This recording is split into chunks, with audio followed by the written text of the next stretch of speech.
네, 오늘은 출애굽기 17장입니다. 반석에서 나는 물 그리고 아말렉 전투가 나오고 있죠. 구조는 똑같다고 그랬어요. 어떤 이슈가 생기고 백성들이 원망하고 하나님께서 그것들을 해결해 주시면서 뭔가 좀 책망하시면서 하나님이 하나님 되심을 좀 가르치시는 이런 구조로 되어 있습니다. 그러니까 편안함의 관점에서 보면 왜 자꾸 고생시켜라고 보게 되는 거고, 믿음의 서정에서 관점에서 보면 하나님께서 이런 하나님을 우리 가운데 가르쳐 주셨구나, 이스라엘 가르쳐 주셨구나라고 바라볼 수 있다고 했고, 그리고 이 관점에서 바라보고 묵상하면서 한 장면 한 장면에 담기는 하나님을 묵상하시는 게 좋다고 했어요. 또 내가 환경을 하나님을 평가하지 않도록, 그리고 내가 편안함의 관점에 인생을 바라보지 않도록 결단하시는 게 광야 기간의 장면들을 읽어나가시는 방법이라고 얘기했습니다. 그러면은 반석에 나는 물에서는 어떤 하나님을 가르치고 이 백성들이 무엇을 원망했고 어떤 하나님을 가르치고 계신지 한번 살펴봅시다. 백성들이 원망했죠. 또 물이 없다고. 아유, 옛날에 쓴물을 단물로 바꿨는데 물이 없으면 물 또 주시겠지, 뭐 이렇게 왜 원망을 했을까, 이렇게 볼 수도 있는데, 그 사람 입장 환경을 좀 보면요, 거기서 불기둥과 구름기둥이 멈춰서요 장막을 치게 하셨는데 물이 없다라는 얘기가 나와요. 이건 사실 되게 기가 막히는 거거든요. 여러분, 사막에서 광야에서 이렇게 어떤 사람이 이동할 때 쭉 이동해서 장막을 치는 데는 어디겠어요? 오아시스가예요. 물이 있어야 삶을 살 수 있잖아요. 그렇죠? 그러니까 물을 계속 찾아서 이동하고, 물을 만나면 거기서 머무르다가 이제 다시 한번 정비하고 또 이렇게 이동하고 이렇게 가는 거란 말이에요. 근데 불기둥과 구름기둥이 멈춰섰어요. 멈춰서서 "야, 여기다 장막 쳐."라고 하는데 여기는 물이 없는데요. 장막 칠 곳이 아니라는 거예요. 말도 안 되는 얘기를 하는 거예요. 그쵸? 장막을 치려면 물이 있어야 되는데 물이 없는 곳에 장막을 치라고 하는 거예요. 그러니까 이 사람들이 그러니까 "이건 아니지. 이건 아니잖아." 그리고 이제 모세에게 얘기하면서 "야, 그럼 물을 내놔. 여기 장막 치라고 할 거면 물을 내놔. 물을 내놔야 장막을 칠 거 아니야." 이렇게 이제 원망하는 거예요. 이 사람 입장에서는 이해되죠. 여러분, 어떤 그냥 큐티적으로 좀 가 봅시다. 우리 개인적으로 어떤 상황이에요? 우리가 하나님의 인도하심을 따라 살고 있어요. "하나님, 저를 인도해 주세요." 하고 인도하심을 따라 살고 있고, 기도하고 응답받고 어디를 갔어요. 어떤 직장에 들어갔어요. 근데 이 직장에 딱 보니까 이건 아니에요. 이런 직장은 아니야. 물이 없는 직장이란 말이야. 여긴 정착하면 안 되는 데야. 근데 거기 정착하라고 하시는 거예요. 진짜 물이 없는, 돈도 제대로 안 주는, 인격적인 대우도 제대로 안 해 주는, 내 인생의 커리어에도 도움이 안 되는 그런 데다 나를 갖다 놓고 여기에 머무르게 한단 말이에요. 그러니까 그러면 이게 뭐 하는 짓이야. 우리가 안 그래요? 그쵸? 하나님 이럴 수 있어요? 이게 인도가 맞아요? 왜 날 여기다 뒀어요? 이렇게 할 수 있잖아요. 이 사람들이 그런 거라고요, 지금.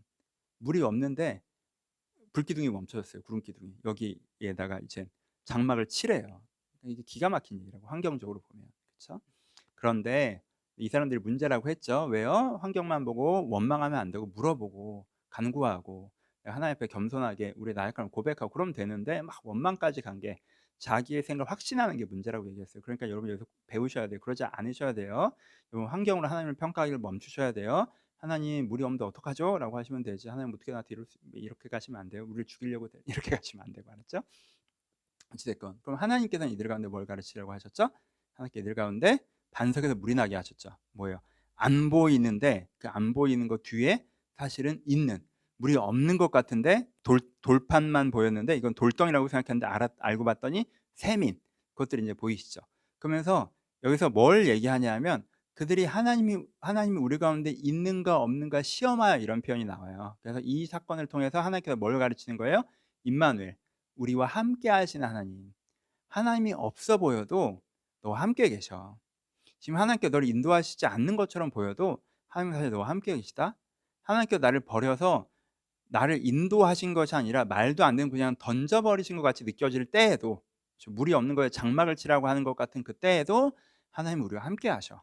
그래서 하나님의 함께 하심을 우리 가운데 가르쳐 주시는 게 이제 반석에 나는 물 사건입니다. 그다음에 이제 여호와니스, 아말렉 전투죠. 그러니까 유명한 장면이죠. 손을 들면 이기고 손을 내리면 지고. 왜 이렇게 모세가 이렇게 되게 시각 효과를 합니까? 하나님께서 이게 뭐 손 드는 게 얼마나 중요한데, 손 올려야지 이겨서 이제 아론과 훌이 옆에서 팔 잡고 있게 하고, 누구지? 하여튼 팔 잡고 있게 하고, 약간 그런 장면들이 나오죠. 그렇죠? 이 장면에서 가르치는 건 뭐예요?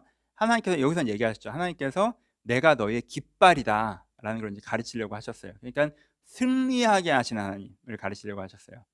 두 가지를 설명하죠. 하나는, 이게 모세가 손을 들면 이기고 내리면 지고 하면 이스라엘 백성들이 그걸 보잖아요. 그걸 보는 걸 통해서 뭘 느끼냐면, 지금 우리가 쌈 잘해서 이기는 게 아니라 하나님께서 이기게 하시는구나라고 느낄 수 있죠. 만약에 그 모세가 보이지 않고 이스라엘 백성들이 나와서 딱 이겨요. 그럼 뭐예요? '우리 생각보다 센데? 아말렉 생각보다 약한데?' 라고 자기가 싸워서 이긴 줄 알잖아요. 그래서 그게 아니라 모세가 손을 들고 손을 내리면 이런 그걸 통해서 '하나님이 우리에게 승리케 하시고 계시는 거구나. 우리에게 승리를 주신 하나님. 내 힘으로 이길 수 없지만 하나님의 능력으로 우리를 이기게 하시는 하나님이시구나.'라는 것들을 그들 가운데 가르쳐 주시는 거죠. 별로 중요한 얘기는 아니지만 깃발 얘기를 좀 해 보면 옛날의 전투에서는요. 막 그런 거 있잖아요. 옛날 영화 보면 양쪽에 사람들이 막 수천 명 수만 명이 모여서 우두두두 달려가서 꽝 부딪혀서 내 앞에 있는 사람은 그냥 칼 들고 싸우는 거죠. 내 앞에 있는 사람은 막 칼 들고 싸워요. 그러면 나는 어때요? 내 앞에 있는 사람이랑 막 칼을 들고 막 싸워서 내가 이기면서 막 가면 우리가 전쟁에서 이기고 있다고 느껴지죠. 막 내가 막 밀리면 내가 전쟁에서 지고 있다고 느껴지죠. 근데 사실은 그렇지 않죠. 나는 막 이기고 있지만 나만 이기고 있고 나머지는 다 져서 난 막 이기고 있다고 생각했는데 정신 차려 보니까 포위되어 있는 내가 마지막 한 명의 군인일 수도 있고, 난 막 지고 있다고 생각해서 밀리고 있다고 생각했는데 정신 차려 보니까 나머지는 다 이겨서 내 앞에 있는 적을 포위해서 이제 완전히 승리를 하게 하는 경우도 있죠. 그래서 난 밀리고 있지만 버티고 있으면 이미 이기고 있는 경우도 있고, 내가 이기고 있지만 사실 지고 있는 경우도 있고 그래요. 이거를 가장 근본적으로 보여주는 게 뭐냐면 깃발이에요, 깃발. 뒤에 보면 왕이 있는 자리에 왕의 기가 인제 펄럭이고 있단 말이에요. 그러니까 내가 막 지고 있는 것 같아도 우리의 왕의 기가 펄럭이고 있잖아요. 그럼 우리 군대는 아직 괜찮은 거예요. 왕은 든든하게 서 있는 거란 말이에요. 그러니까 아직 싸울 만한 거야. 그래서 내가 막 이기고 있다고 생각하는데 돌아보니까 우리 깃발이 사라졌어. 그러면은 후반까지 다 무너진 거죠. 그럼 진 거예요, 사실. 그러니까 깃발이 펄럭이는 한 우린 진 건 아니에요. 마찬가지죠. 내가 지금 상대한테 밀리고 있었어. 근데 보니까 상대의 왕기가 꺾였어. 왕의 깃발이 꺾였어. 그럼 뭐야? 상대 후반까지 다 뚫린 거죠. 상대가 진 거예요. 그러니까 하나님이 우리 깃발이라는 건 뭐예요? 우린 절대 지지 않는다는 거예요. 하나님 꺾일 수 없는 깃발이니까.